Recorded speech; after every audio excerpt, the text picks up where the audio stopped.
नमस्कार, clean news UP में आपका स्वागत है और वक्त हो चला है दिन भर की सभी ताज़ा खबरों का। बुजुर्गों की मदद के लिए सरकार ने उठाया बड़ा कदम, अब आसान हो जाएंगे रोजमर्रा के काम।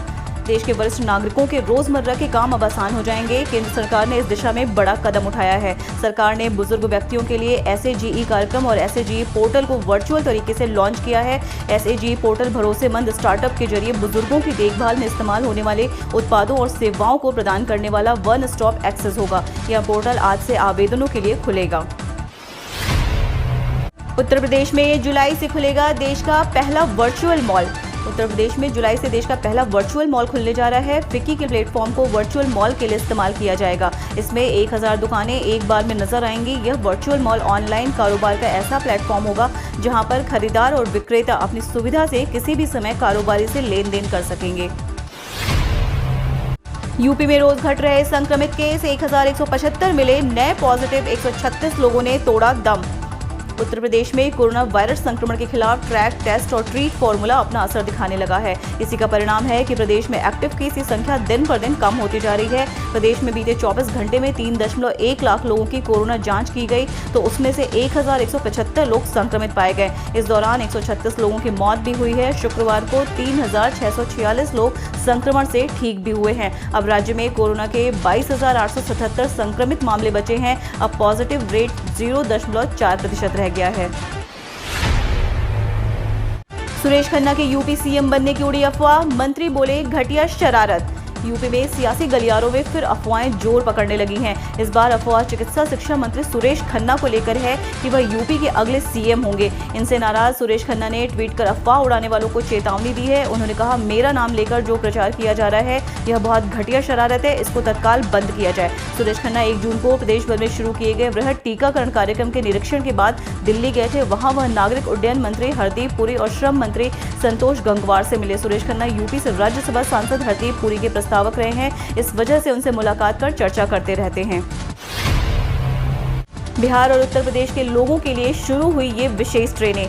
भारतीय रेलवे ने उत्तर प्रदेश व बिहार के नागरिकों की सुविधा को देखते हुए 3 नई ट्रेनों की शुरुआत की है। इन ट्रेनों के शुरू होने से उत्तर प्रदेश के 7 शहरों के लोगों को फायदा पहुंचेगा। रेल मंत्री पीयूष गोयल ने ट्वीट कर बताया कि भारतीय रेल पूर्णतः आरक्षित ग्रीष्मकालीन विशेष ट्रेनें शुरू कर रहा है। रेल मंत्री ने बताया कि गोरखपुर पनवेल, दिल्ली गोरखपुर तथा छपरा पनवेल के बीच ग्रीष्मकालीन विशेष ट्रेन सेवा शुरू की जा रही है। रेलवे द्वारा शुरू की जा रही ये ट्रेनें उत्तर प्रदेश के झांसी, कानपुर, लखनऊ, प्रयागराज, वाराणसी, सीतापुर, बलिया जैसे शहरों से होकर गुजरेगी। यूपी में काबिल टीचरों की कमी, शिक्षक पुरस्कार के लिए नहीं आ रहे आवेदन।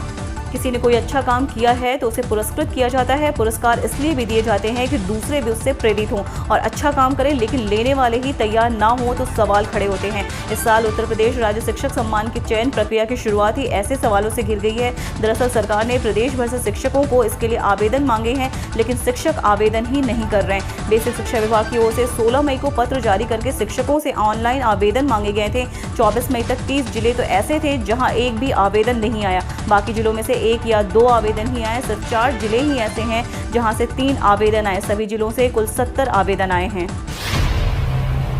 सपा अध्यक्ष अखिलेश यादव का आरोप, झूठे आंकड़ों से जनता को बरगलाना चाहती है भाजपा सरकार। समाजवादी पार्टी के राष्ट्रीय अध्यक्ष व उत्तर प्रदेश के पूर्व मुख्यमंत्री अखिलेश यादव ने कहा कि भारतीय जनता पार्टी की सरकार झूठे आंकड़ों के सहारे जनता को बरगलाना चाहती है। कोरोना संक्रमित कर्मचारियों की ड्यूटी पर मौत के मामलों को छिपाकर मुआवजा देने से बचना चाहती है। अपनी नाकामी छिपाने के लिए कोरोना से मरने वालों की संख्या कम बता रही है। अगर उसकी नीयत साफ है तो वह सभी मृतकों की सूची क्यों नहीं जारी करती है। सपा अध्यक्ष अखिलेश यादव ने कहा कि चिंतन, मनन, मंथन और भोजन विश्राम के बीच ही भाजपा अपनी चुनावी रणनीति बनाती है। उत्तर प्रदेश में चुनाव सिर पर है और प्रदेश जनता कोरोना से ज्यादा भाजपा सरकार के कुशासन से त्रस्त है। कोरोना और ब्लैक फंगस के इलाज में लापरवाही के चलते लाखों जाने गई हैं। अब भाजपा नेतृत्व को लगने लगा कि प्रदेश सरकार के कुछ ही दिन शेष बचे हैं, सत्ता हाथ से जा रही है, इसलिए हड़बड़ाहट में भाजपा नेतृत्व दिल्ली से लखनऊ तक दौड़ लगाने लगा है। बीजेपी सरकार पर अखिलेश यादव का तंज, बोले भाजपा के दंभ को बदरंग कर देगी किसान एकता। समाजवादी पार्टी के राष्ट्रीय अध्यक्ष यूपी के पूर्व मुख्यमंत्री अखिलेश यादव ने शनिवार को किसान आंदोलन के मुद्दे पर एक बार फिर भाजपा सरकार को आड़े हाथों लिया। उन्होंने ट्वीट कर लिखा कि भाजपा सरकार ने आज से 1 साल पहले काले कानूनों की काली बुनियाद रखी थी, जिससे आज भारत का सबसे बड़ा आंदोलन जन्मा। किसान आंदोलन देश के हर घर का आंदोलन है। भाजपाई उत्पीड़न के खिलाफ हम किसानों के साथ खड़े हैं। किसान एकता भाजपा के दंभ को बदरंग कर देगी। जुलाई में फिर दिल्ली में जुटेंगे किसान। उत्तर प्रदेश चुनाव में भाजपा को नुकसान पहुंचाने के लिए बनाएंगे रणनीति। देश में एक तरफ जहां कोरोना महामारी की दूसरी लहर थमने लगी है, राज्य एक बार फिर से अनलॉक होने लगे हैं। ऐसे में किसान संगठन भी फिर से दिल्ली की सीमाओं पर आंदोलन को तेज करने की तैयारी में जुट गए हैं। इस सिलसिले में देश भर में किसान 5 जून को भाजपा विधायकों और सांसदों के घर का घेराव करेंगे। वहीं कृषि कानूनों की प्रतियां जलाकर विरोध भी दर्ज करेंगे। किसानों का ये आंदोलन ऐसे समय में जोर पकड़ रहा है जब पंजाब और उत्तर प्रदेश के विधानसभा चुनाव को 1 साल से भी कम समय बचा है। तमाम मीडिया रिपोर्ट से मिली जानकारी के अनुसार किसान संगठन पहले 5 जून को देश भर में यह आंदोलन करेंगे। इसके बाद सभी राज्यों से किसानों को दिल्ली की सीमाओं पर बुलाया जाएगा। किसान नेताओं के अनुसार हरियाणा, उत्तर प्रदेश, पंजाब, मध्य प्रदेश, छत्तीसगढ़, महाराष्ट्र समेत कई राज्यों में अनलॉक की प्रक्रियाएं शुरू हो गई हैं। दिल्ली भी धीरे धीरे अनलॉक हो रही है। ऐसे में किसानों को अब दिल्ली आने में कोई परेशानी नहीं होगी, क्योंकि लॉकडाउन के कारण किसानों को दिल्ली में आने में दिक्कतें हो रही थी। अब स्थितियां धीरे धीरे सामान्य होने से आंदोलन का रास्ता भी साफ हो रहा है। बस, ट्रेन और अपने वाहनों के जरिए किसान आसानी से धरना स्थल पर पहुंच सकेंगे। विश्व पर्यावरण दिवस पर पीएम मोदी बोले, क्लाइमेट चेंज की वजह से आ रही चुनौतियों के प्रति भारत जागरूक।